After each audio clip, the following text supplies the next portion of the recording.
She thought he was just a poor, crippled beggar. She fed him every day with her little food. But one morning, everything changed. Who was this man? Why did he choose her? And what secret had he been hiding all along? Sit back and find out as we dive into this shocking and heart-touching music story. This is the story of a poor girl named Makata and a crippled beggar. Everyone laughed at. Makata was a young woman, just 24 years old. She sold food in a small wooden shop by the roadside in Lagos. Her stall was made of old planks and iron sheets. It stood under a big tree where many people came to eat. Makata didn't have much.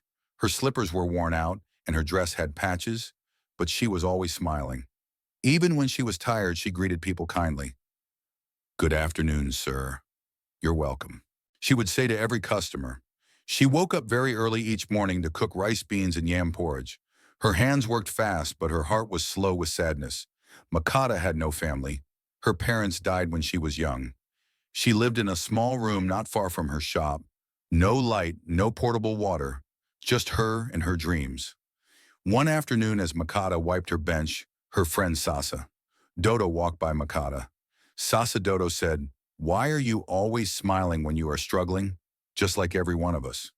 Makata smiled again and replied, "Because crying will not bring food to my pot." Sasa Dodo laughed and walked away, but her words stayed in Makata's heart. It was true. She had nothing, but she still gave people something to eat, even when they couldn't pay. She didn't know her life was about to change. Every afternoon, something strange happened at Makata's shop. A crippled beggar would appear from the corner of the road. He always came slowly, pushing his old wheelchair with his hands. The wheels made a rough sound on the stones. Creak, creak, creak. People passing by would laugh or cover their noses. "Look at this dirty man again," one boy said. The man's legs were wrapped in bandages. His knickers were torn at the knees. His face was dark with dust. His eyes were tired. Some people said he smelled. Others said he was mad, but Makata never looked away. She called him Papa J. That afternoon, as the sun burned hot above, Papa J pushed his wheelchair and stopped beside her shop.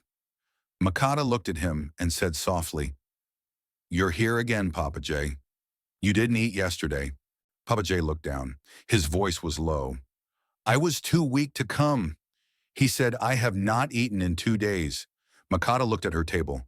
Only one plate of beans and yam was left. That was the food she wanted to eat herself.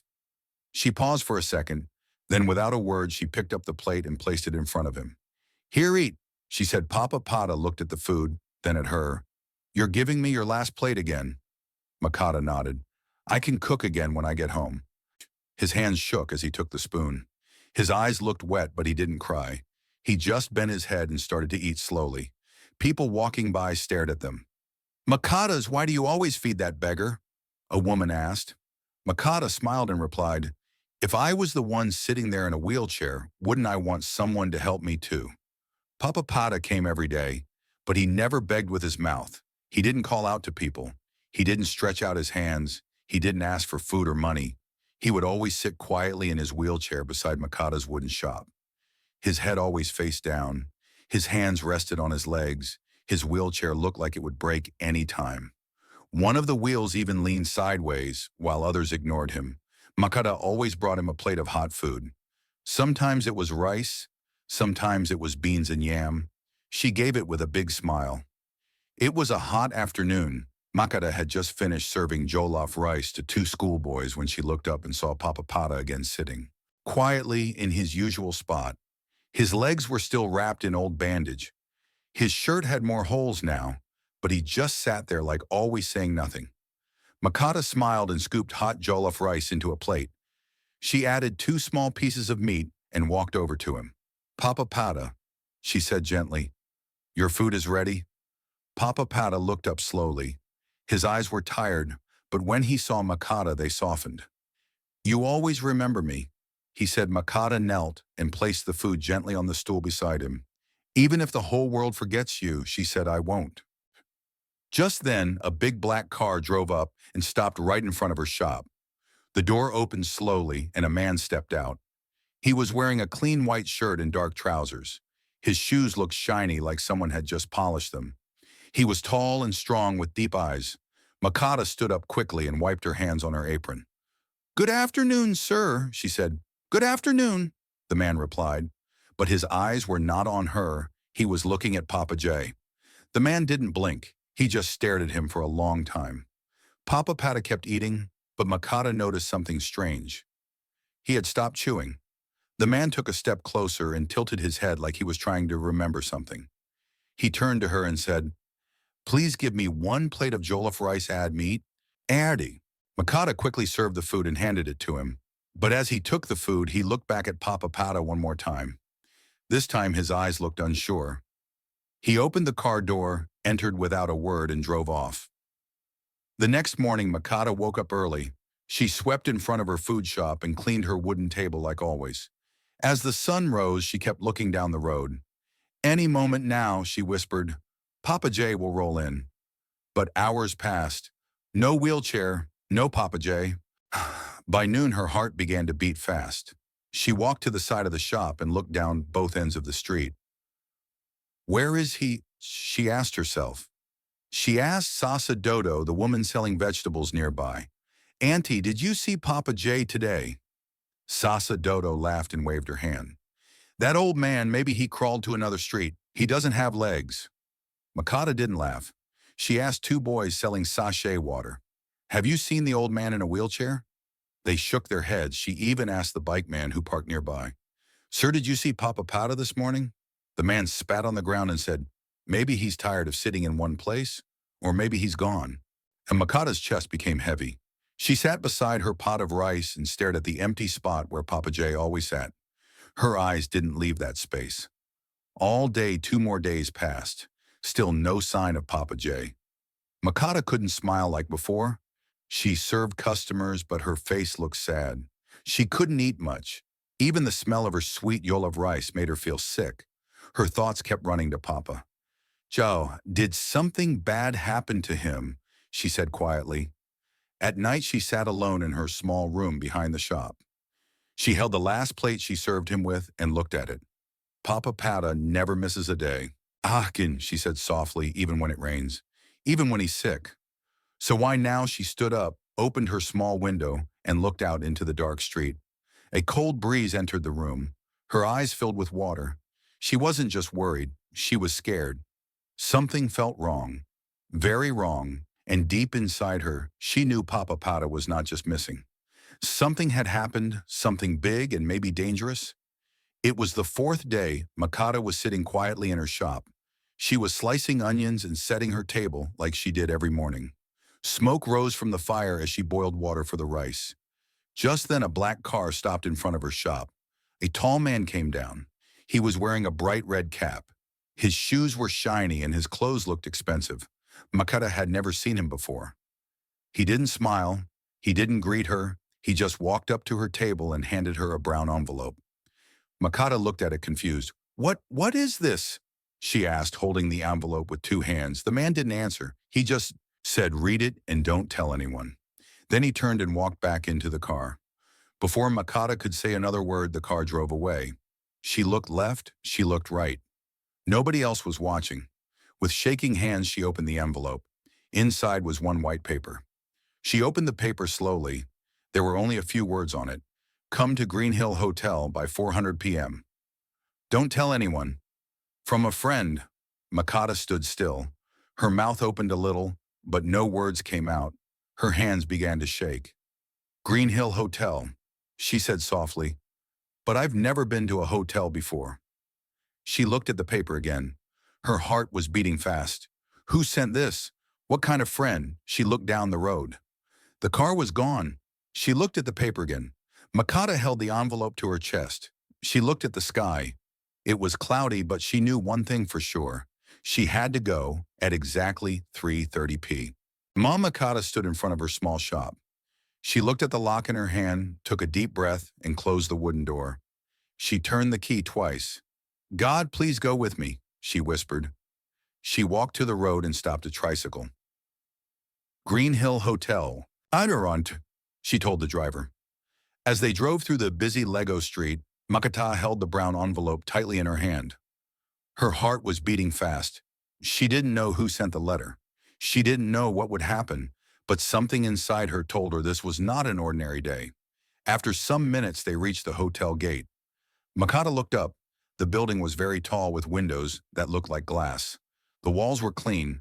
The front door was big and shiny. Everything around her felt like a dream. Two security men stood by the gate. One of them wore dark glasses. He looked at Makata and stepped forward. "Good afternoon, madam," he said. "Who are you here to see?" Makata opened her mouth slowly. "I got this letter," she said, showing him the paper. "It says I should come here. My name is Makata." The guard took the paper, looked at it, then smiled. "Oh, Makata, someone is waiting for you inside." He said, "You can go in." And right away, a man in a black suit came out from the glass door. He walked to Makata. He didn't say much. "Come with me, please," he said, and began walking back inside. Makata followed him. Her legs felt weak, but she kept moving. The man in black led her through a long hall.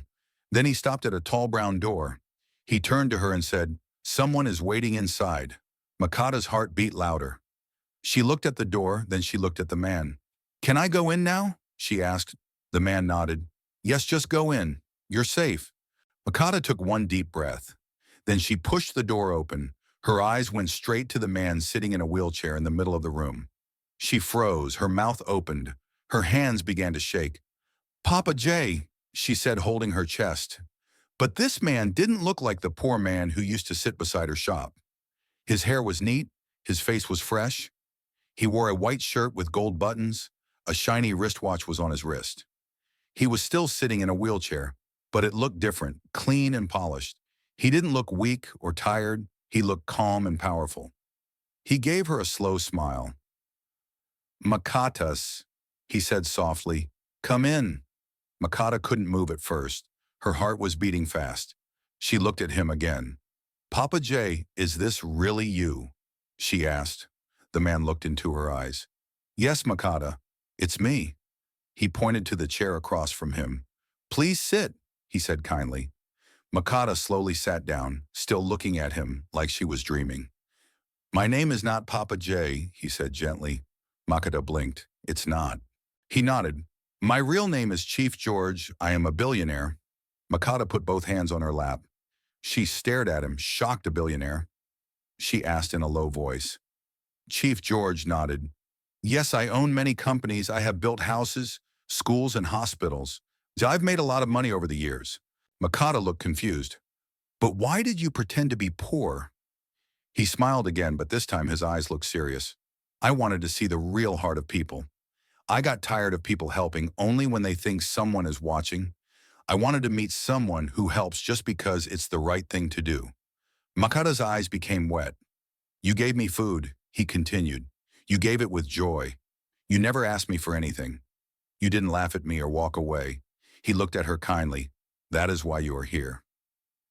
Every year I choose 10 people who show true kindness. I help them become millionaires because people like you can help others too."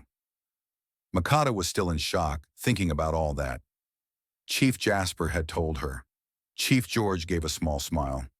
Then slowly he placed both hands on the arms of the wheelchair. Makata leaned forward watching him, and then he stood up. Her eyes opened wide. Her mouth fell open. You can walk?" she asked in shock. Chief George nodded. "Yes," he said softly.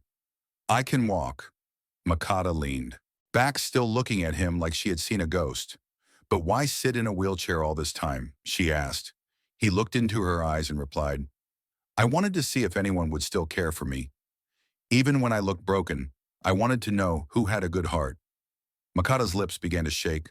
Her eyes became wet. A tear dropped. She said in a low voice, "I didn't help you because I wanted anything. I didn't know you were rich. I just felt it was the right thing to do." Chief George smiled again and walked closer. "That's exactly why I chose you," he said. Chief George stood quietly for a moment, looking at Makata with kind eyes. Then he said, "Makata, follow me. There is a place I want to show you." She looked up surprised. "A place?" "Yes," he said with a smile. "I want to show you something. It's part of your reward. You have a good heart, and people like you deserve good things." Makata stood up slowly. Okay, she said, her voice calm but unsure. Chief George turned and opened the door. Makata followed him. The hallway was quiet. Two men in black suits were already waiting outside the door. They nodded at Chief George and walked behind them. Makata looked around. Everything still felt like a dream. When they stepped outside, her mouth opened wide. 5 big black SUVs were lined up in the car park. They looked shiny like mirrors. Big men in black suits stood beside each one. Chief George walked straight to the first car. One of the men opened the door for him. Makata stood still, shocked. Chief George looked back and smiled. Come in, Makata. She took a deep breath and slowly entered the car. As soon as the door closed, the other cars followed behind. The convoy of 5 SUVs moved out of the hotel gate like something out of a movie. Makata sat quietly, her heart beating fast. Where was he taking her? And what was he about to show her? The cars moved slowly through the city. Makata sat beside Chief George, looking out the window. She saw busy people walking, shops open, buses moving, but her mind was full of questions. Where were they going? After about 30 minutes, the cars turned into a clean, quiet road. The buildings here looked new and fine. Glass walls, shining signboards, fresh paint everywhere. Then the cars stopped. Chief George opened the door and stepped out. A guard quickly opened Makata's door too. Come, Shinari, Chief George said, smiling. Then her eyes stopped. Right in front of her was a very big and beautiful building. It was not just a shop. It was a multi-millionaire luxury restaurant, the kind of place where only rich people come to eat. It stood alone, wide and tall, with glass windows that stretched from top to bottom. The walls were white and smooth like marble. The doors had shiny gold handles. There were flowers at the entrance. Makata's mouth opened. She had never seen anything like this in her life. But what shocked her the most was the signboard. It said, Makata's Place, home of sweet meals. Makata took a step back. She looked at the sign again, to be sure her eyes were not playing tricks. Is this real? She asked in a low voice. Chief George nodded gently. Yes, it's yours. Mine, she whispered. He reached to his pocket and pulled a bunch of keys, stretched it towards Makata, and pointed at the door. Go inside. Makata collected the keys and walked slowly to the door. Her hands were shaking. She opened it. What she saw inside made her cover her mouth. The floor was shining. The chairs were big and soft. The tables looked like they were made from glass and gold. There were lights on the ceiling that looked like stars. The air smelled fresh. Everything was new and perfect. There was a big kitchen at the back. Inside, she saw gas cookers, clean pots, deep freezers, fridges, and even uniforms for workers. She turned slowly to look at Chief George. Her eyes were full of tears. You bought all this for me? Chief George walked in and stood beside her. Yes, he said softly. You fed me with your small money when you had nothing. Now I want to give you a place where kings and queens will come to eat. You will never suffer again. Makata dropped to her knees. Her hands covered her face. She was crying, but they were happy tears. I don't know what to say. She said, you don't need to say anything. Chief George replied, your kindness already spoke for you. From that day, Makata became the boss of a big food plaza in Lagos. It was not like her small roadside shop anymore. This place was grand. The floors were shiny, the walls had fine lights, the chairs were soft and clean. Music played softly in the background. People felt peace once they stepped in. She didn't cook anymore. She didn't serve food. Professional cooks handled the kitchen. They wore white coats and hats. Waiters wore fine uniforms and smiled as they served food. Makata just sat in her office upstairs. Her name was on the door. Her picture was on the wall. Everyone respected her, but even with all the money, comfort, and fame, she never forgot where she came from. She never forgot Papa J, and she never forgot how kindness changed her life. One morning, her manager walked into her office. Madam, he said, the food truck is ready. Makata stood up. Let's go. She said outside the restaurant, a big white van was waiting. On the side of the van was a name, Makata's Food Love. Feeding the hungry, Makata had started a charity. Every week, her food trucks went around the city. They gave free food to poor people under the bridges, near bus stops, around markets. People lined up with smiles. Some had no shoes. Some were children. Some were old men. Makata walked to each one and handed them warm food. She said, "Eat well, you are not forgotten." One of her workers whispered, "Madam, why do you do this?" Makata looked up slowly. She touched her chest softly. "Kindness brought me here, so I must send kindness out again." The worker nodded quietly, and as they all watched the people eat and smile, the sun shone gently on Makata's face. She looked up at the sky and whispered, "Thank you, Chief George. Thank you for seeing me." Then she turned, walked back to the van, and drove off to feed the next street. Her life had changed forever, but her heart stayed the same. This story teaches us one powerful lesson. Kindness is never wasted. You may not have much, but when you give from a pure heart, your reward will find you when you least expect it. What did this story teach you? Please share your thoughts in the comment section below. I would really love to read from you. And guess what? There's another very interesting story coming in a few days, so make sure you subscribe to my channel and turn on your notification bell so you'll be the first to know when it drops. If you enjoyed this story, please hit the like button and share it with your friends. Someone out there might need to hear it. Thank you so much for watching. I truly appreciate your time and support. See you in the next story.